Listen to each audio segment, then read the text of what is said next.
ओम नमः शिवाय। आप सभी व्यूअर्स का पुनः स्वागत है। अपने उन सब व्यूअर्स को धन्यवाद देते हुए अब जो जून माह का राशिफल तैयार मैंने किया है, उसकी अगली राशि जो बनती है वो कुंभ राशि है।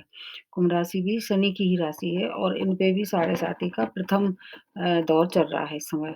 तो वैसे तो ये शनि की परम प्रिय राशि है, इनको ज़्यादा परेशान नहीं करेंगे शनि।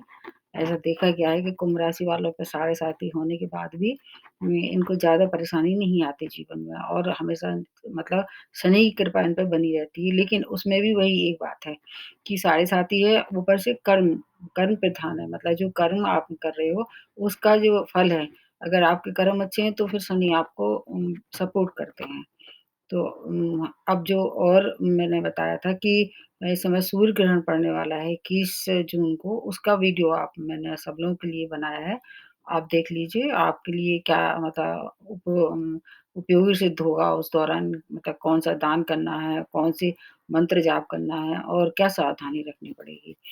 तो अब जो बड़े ग्रह हैं, उनके बारे में बताते हैं सबसे पहले। आपकी स्वामी राशि से ही शुरू करते हैं। जैसे कि आपके स्वामी राशि शनि है और शनि और बृहस्पति आपके 12th भाव में, मतलब 12वें स्थान में क्या बना है, नीच भंग राजयोग का निर्माण कर रहे हैं।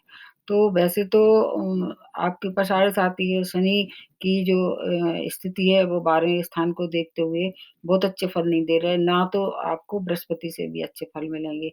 ऊपर से बृहस्पति भी आपकी क्या है, नीच राशि में है। लेकिन इस समय जो स्थिति है, उसका आपको जितना लाभ हो सकता है, वो उनकी जो बृहस्पति की दृष्टियाँ हैं, उनसे आपको लाभ होगा। और शनि की दृष्टि तो अच्छी नहीं मानी जाती हैं, शनि की भी 3 दृष्टि होती हैं, लेकिन गुरु की जो 3 दृष्टियाँ हैं, उसका भी मैंने वीडियो बनाया है, वो आप देख लीजिए, क्योंकि ये लंबा हो जाएगा अगर मैं फिर से बताना शुरू हो जाऊँगी तो। अब आप पे साढ़े साती का जैसे मैंने बताया प्रथम फेज़ चल रहा है, तो आपको मैं बाद में सबसे बाद में बताऊँगी कि क्या करना चाहिए उससे बचाव के लिए। अब राहु आपके जैसे चले आ रहे थे पंचम भाव में, वैसे ही सितंबर तक रहेंगे और केतु आपके 11th भाव में। ये 2 भाव जैसे अभी तक आपको प्रभाव दे रहे थे, वैसे ही देने वाले हैं। सितंबर तक ये अपनी राशि नहीं बदलेंगे। लेकिन हाँ, गुरु ज़रूर आपके क्या है कि 30 जून के बाद अपनी राशि बदल के 11th भाव में आ जाएँगे और वहाँ पर केतु रहने वाले हैं। तो 11th भाव इनका कारक भाव है, तो आपको 11th भाव से संबंधित जो भी फ़ायदे हो रहे थे पहले, अब वैसे ही होंगे। हालाँकि केतु की वजह से थोड़ी-सी अड़चनें आएँगी, लेकिन फिर भी क्योंकि ये अपनी ही राशि में आएँगे तो आपको शुभता देंगे और इनका कारक भाव भी है। अब जो और बड़े ग्रह हैं, जो अपने 1-1 महीने में, 15-15 दिन में या समय-समय से अपनी राशि बदल लेते हैं, तो उसके लिए बताते हैं। सूर्य जैसे, सूर्य आपके 4th भाव में है, वहाँ पर शुक्र है और शुक्र भी अपनी राशि में है, तो इस तरह से 4थे भाव में सूर्य के परिणाम बहुत अच्छे नहीं देखे गए हैं, जबकि शुक्र की स्थिति 4थे भाव में काफ़ी अच्छी होती है। तो कुछ चीज़ों में आपको फ़ायदा होगा, जैसे मान लीजिए सूर्य को गवर्नमेंट सेक्टर के लिए देखा जाता है, नौकरी वगैरह के लिए, तो जब सूर्य चौथे भाव में है तो आपके पारिवारिक जो सुख है, उसमें तो ये कमी लाएँगे और आपका जो मतलब मान लीजिए कोई भूमि, भवन, वाहन की खरीद फरोख्त आप करना चाह रहे थे इस समय, तो वो थोड़ा-सा सोच समझ के करें। जब तक कि ये क्या है, अपनी राशि नहीं बदल लेते हैं। जब ये अपनी राशि बदल लेंगे, फिर ये आ जाएँगे कहाँ? पंचम भाव में आ जाएँगे। वहाँ पर बुध की राशि में और राहु के साथ ये अपनी युति बनाएँगे। तब ज़्यादा आपको उपयोगी सिद्ध होगा। आपका जो इनका जो परिवर्तन है, वो आपको ज़्यादा फ़ायदा दिलाएगा। पंचम भाव इनका कारक भाव है। तो उस समय जब चौथे भाव में है तो थोड़ा-सा आपकी पारिवारिक जो सुख साधन है या मातृ सुख है, उसमें कमी कर देंगे। लेकिन जैसे ही ये अपनी स्थिति बदलेंगे तो फिर आपको संतान से संबंधित जो कार्य आपके थे या आपकी शिक्षा में कोई रोड़ आ रही थी, तो वो सब एक्टिवेट करके वहाँ सफलता दिलाने वाले हैं। चौथे भाव में थोड़ी-सी आपको सुख-सुविधा में जब शुक्र अकेले रह जाएँगे, तो फिर भरपूर लाभ मिलने वाला है। जैसे आपको कोई मतलब अपने लिए कोई सामान परचेज़ करना था, वो आप कर सकते हैं। आपकी सुविधाओं में मतलब जो सुख-सुविधा है, उसमें वृद्धि करेंगे। मातृ सुख की भी आपको इस समय मातृ सुख भी आपको प्राप्त हो सकता है। तो चौथे भाव से संबंधित जब तक सूर्य नहीं है, शुक्र की सुविधा आप लेते रहिए और फिर सूर्य 5वें भाव में आ जाएँगे, तो गवर्नमेंट सेक्टर से आपको लाभ होगा। तो इस तरह से कुल मिला के है कि कुंभ राशि वालों के लिए दोनों स्थिति अच्छी है, क्योंकि शुक्र और शनि में दोनों में अच्छी मित्रता है।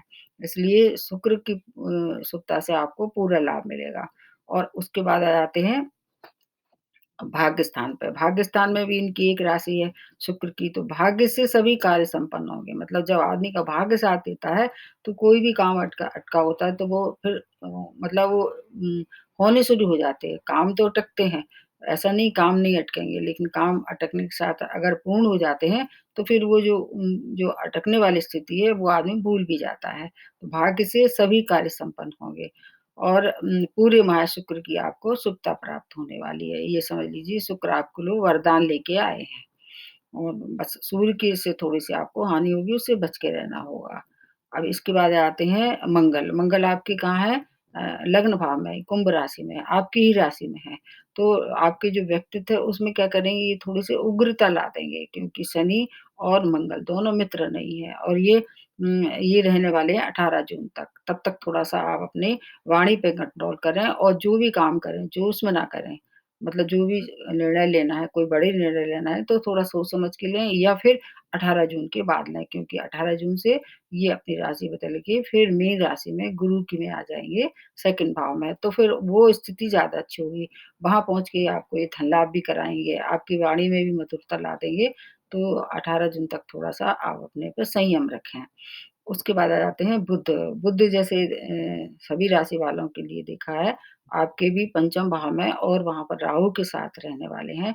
सूर्य बुध की जो एक बहुत अच्छी स्थिति होती है बुध आदित्य योग का, उसका फ़ायदा आपको मिलेगा। राहु भी पंचम भाव में जैसे प्रभाव दे रहे थे वैसे ही देंगे। तो 5वें भाव से संबंधित जैसे मैंने बताया शिक्षा से संबंधित और आपकी संतान से संबंधित सभी कार्य अच्छे होंगे। इसके साथ-साथ एक और आपको फ़ायदा होगा क्योंकि बुध जो है वो आपके इधर अष्टम भाव के भी मालिक हैं, तो अष्टम भाव में भी अच्छे प्रभाव देंगे और अगर आप विदेशों से जुड़े हुए हैं, मान लीजिए विदेशी व्यापार से जुड़े हुए हैं या एक्सपोर्ट-इम्पोर्ट का काम करते हैं, तो बुध की इस ऐसी स्थिति आपको पूर्णतः उस उन्नति की ओर ले जाने वाली है। बुध की और शनि की दोनों की मित्रता है, उसका पूरा लाभ होगा। लेकिन आपको क्या होगा, थोड़ा-सा व्यय अधिक करना पड़ेगा, व्यय पे कंट्रोल करना पड़ेगा।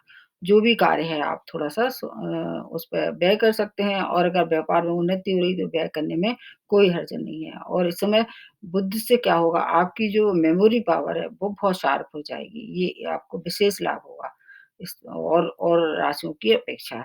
आर्थिक क्षेत्र में भी आपको औसतन से ज़्यादा लाभ देने वाले हैं।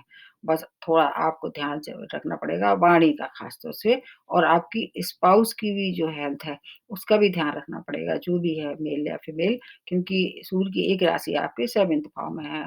तो इस तरह से कुल मिला के ये कि आपको फ़ायदा ज़्यादा है और थोड़ा सावधानी रखें, तो फिर हानि से बचे रह सकते हैं। और फिर भी जैसे मैंने और राशि को बताया जिन पे साढ़े-साती का इस समय चल रहा है दौर, आपको क्या करना चाहिए, छाया दान करना चाहिए। अपना चेहरा सरसों के तेल देखना है मतलब एक कटोरी में सरसों का तेल लें, अगर हो सके तो कटोरी स्टील की ले लें और फिर उसमें तेल में अपना चेहरा देख के उसको तेल को दान कर दें। अगर आपकी सामर्थ्य है तो आप हर शनिवार को कटोरी समेत दान भी कर सकते हैं, नहीं तो फिर केवल तेल दान कर दें। तो आपको साढ़े-साती से आपका बचाव बना रहेगा। वैसे अभी तो आपके लिए ज़्यादा हानिकारक समय नहीं है, अभी आपको फ़ायदा ही कराएँगे। पहला दौर है अभी, तो ज़्यादा डरने की आवश्यकता नहीं है।